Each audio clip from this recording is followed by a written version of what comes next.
guys, welcome to Better Bachelor. My name is Joker with a face for radio and a voice for print.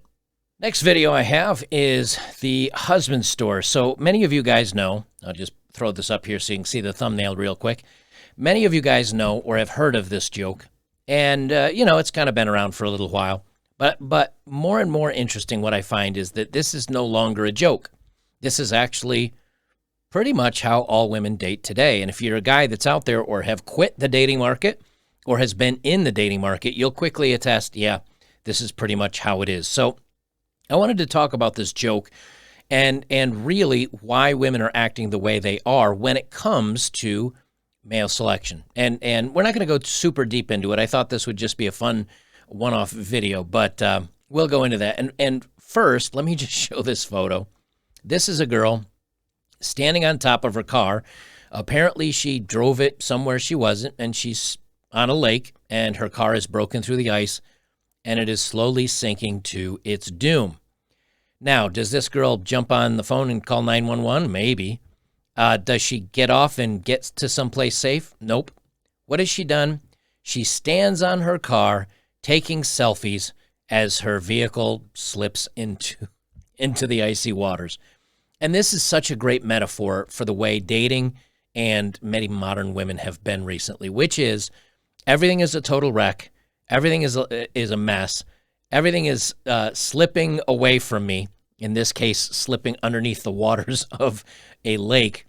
And I'm gonna search for validation and try to get attention as literally everything just gets ruined. So keep this in mind that a lot of the 20-somethings and even 30-somethings, although reading some of your comments down below on most of my videos, also the 40 and 50-somethings and 60-somethings are just like this, which is, look, everything is a wreck, everything is awful, but look, I'll pretend I'm happy and I'll get some clicks and likes on social media, and life is good. I'll feel better about myself. Just remember that this is kind of where we're heading.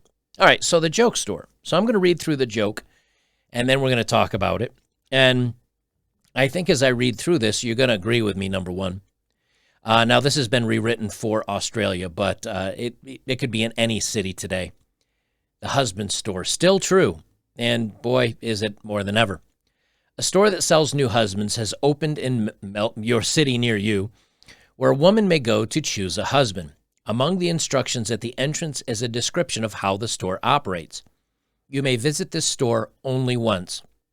There are 6 floors, and the value of the products increase as the shopper ascends the flights. The shopper may choose any item from a particular floor or may choose to go up to the next floor, but you cannot go back down, only to exit the building. So a woman goes to the husband's store to find a husband. On the first floor, the sign on the door reads, Floor 1. These men have jobs. She's intrigued, but continues to the second floor where the sign reads, Floor 2.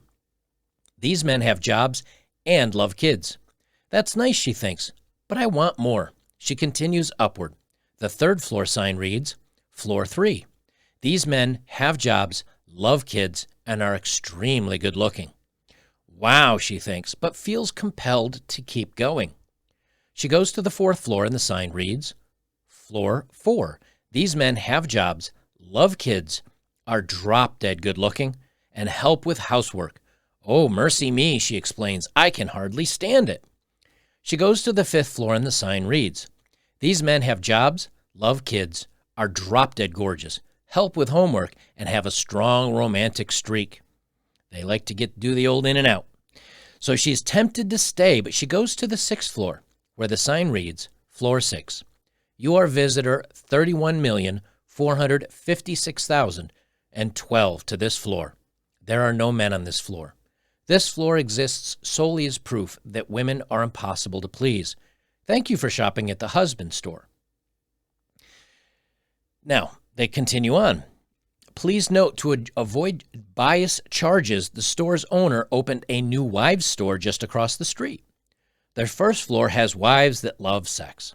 The second floor has wives that love sex and have money and like beer. The third, 4th, 5th, and 6th floors have never been visited. Now, I might add that I think instead on the second floor, These would be attractive wives that love sex. And that's about it. I don't think they even need to like money and beer. And it goes to show you how simple men are and their desires. We're really, really easy to please.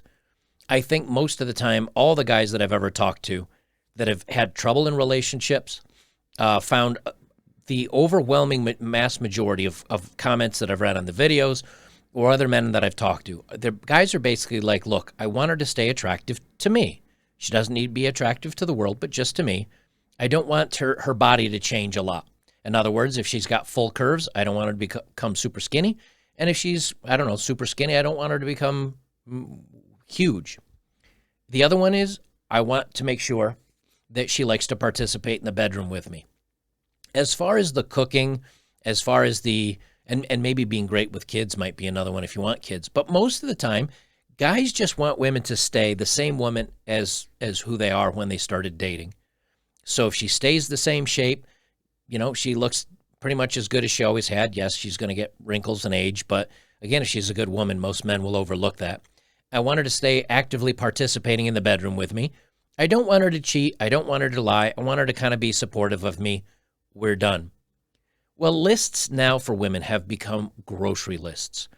And we see this more and more on social media. We see it in articles. We see it in movies. We see it in commercials where the women are the clever, the smart ones. The men are oafish buffoons. The women can kick everybody's tail in the movies. They're super strong and know all these martial arts that even though she's got a fist the size of a golf ball, she can punch a guy that's 250 pounds, or for you guys over in the UK, 110, 120 kilo. She can punch him and throw him around like a rag doll, where women now are stunning and brave. And what they've been told is do not settle for less, ladies. You deserve everything. You deserve all the attention in the world. And because of this, as we've talked about many times, they're now looking for the perfect guy. And the perfect guy doesn't exist. But the problem is that with social media, with all the validation that comes with social media, with all the attention they get on dating apps, because, guys will oftentimes swipe on a woman. They say, well, I don't really like her personality much on this, but she's cute and she'll probably put out. So I'll swipe on her on a dating app. And even if she wouldn't choose that guy, she sees lists of hundreds of men that want to be with her. And so she believes that she's got all the best choices in the world. Now, the truth is that 99% of those guys wouldn't really want to date her long term. And also 99% of those guys wouldn't want her, for any type of serious relationship. But it gives her the false belief that she is in high value. And this kind of joke, while it's been around forever, is a good indicator that women, again, have become so choosy that they're pushing themselves right out of the market. And I want to talk about the dating profile of the day, because this is a perfect example. So let's jump into the dating profile of the day, and then I'm going to talk a little bit about that.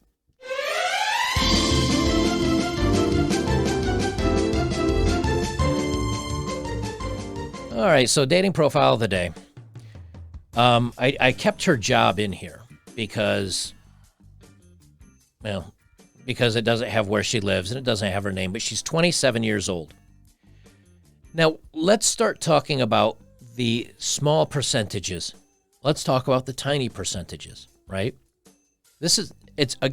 She tells you nothing of what she is.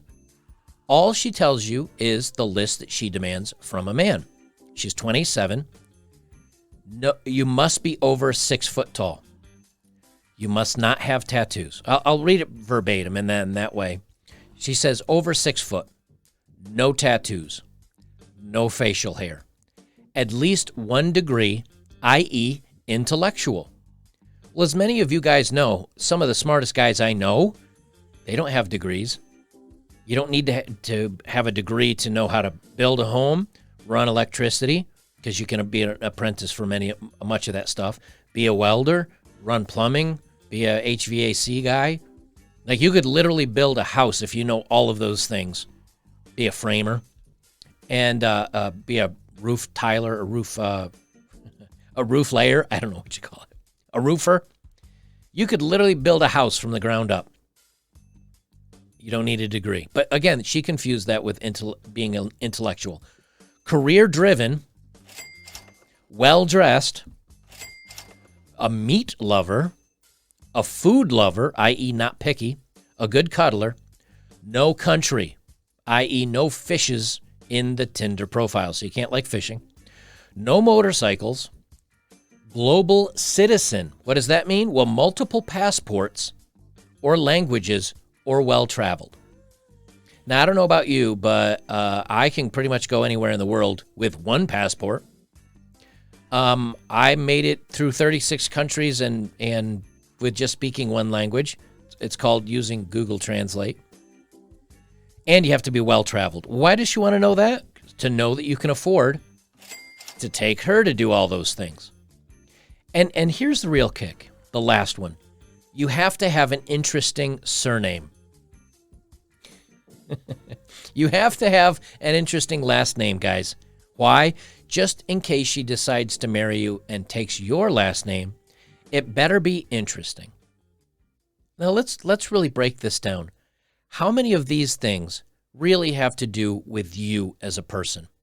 Physical trait, physical trait, physical trait, a degree, which means you've gotten yourself in debt, career-driven, which means money for her, well-dressed, that shows you have money, a meat lover, okay, that's 98%, I guess you could say no vegans or whatever, a food lover, I think we all love food, a good cuddler, most guys I know will do pillow talk after the old In-N-Out. You can't like fishes. All right, well, I'll tell you this. She was in a very, very, very large city, one of the largest here in the United States. Not a lot of fishermen in Los Angeles and Miami and Dallas and New York City. Not a lot of fishermen in there. No motorcycles. Global citizen, which is traveling. And an interesting last name. So how many of these things really have to do with you as a person? I guess maybe no motorcycles, because that's a hobby maybe she wouldn't enjoy. You know literally nothing about her except maybe what she looks like. And so this is pretty much how women have decided they're going to find their perfect man. She doesn't care about your interests. She doesn't care about who you are as a person. She wants to know that you've got money and that you're good looking, that you don't have tattoos and the rest of it. It's all physical attributes. And then women come forward and they say, and a guy might say, well, what? She's not telling me anything about herself. But actually she is. She's telling you everything you need to know about her, which is she doesn't care about you. She doesn't even care about herself, because if she really felt like she had a lot to offer, she'd put what she's interested in or who she is as a type of person in the listing. She doesn't do that. What she's telling you is she's a very surface person. You need to look good, you need to provide good money, and you need to make sure that you meet her grocery list. And so what is she offering? According to this dating profile, she offers nothing but some photos of her looks. And so when she finds out that none of her relationships work out because she's been too picky, and the guys see what type of person she is, the only guys that will actually go out with her are the guys that are narcissistic, shallow, just want to sleep with her because she's attractive, and they want nothing to do with her as a person. They just basically want a pretty-looking doll to use for the night or the week or a couple of months, and they just move on. And so the women's store joke, while many, you might say, well, this is kind of a silly video, like I don't get it. The women's store joke is pretty much how all women think nowadays. They've been told they can act like a guy. They can be strong and empowered like a guy. They can not be feminine. That they should be just like a guy, which most men don't want. And the only way they're getting attention from men at all, because their personalities are so lacking, is by their looks and by how much they put out and using their sexuality. And the end result is they're only going to get guys that use them for those things. And then they're going to be in the market, upset, unhappy, being kicked out of the husband's store because of their age, because of the number of kids they have, because they've become embittered by all the D-bag guys that just sleep with them and use them and dump them and don't want to have a serious relationship with them. And the only person they really have to blame is themselves. So, it's a silly joke, but in many, many ways, this is where the world has gone. This is the new reality of dating. And the irony is, women have actually brought it on themselves. And the only people they have to blame for all their failed relationships are themselves. Guys, if you'd like to support my work, links are below as always. If you have, thank you very much. And the best way you can support me is like, comment, share, subscribe. Check me out over on betterbachelor.locals.com, where I've got about 50,000 other members that are enjoying the website over there. And if you become a supporter today for $5 a month, you can join me on the forums. You can private message me, and you can actually interact with all of the special features that we have over on the forums, as well as getting unique movie nights, live streams, and, of course, videos that are one-off for supporters only. So join me over on betterbachelor.locals.com.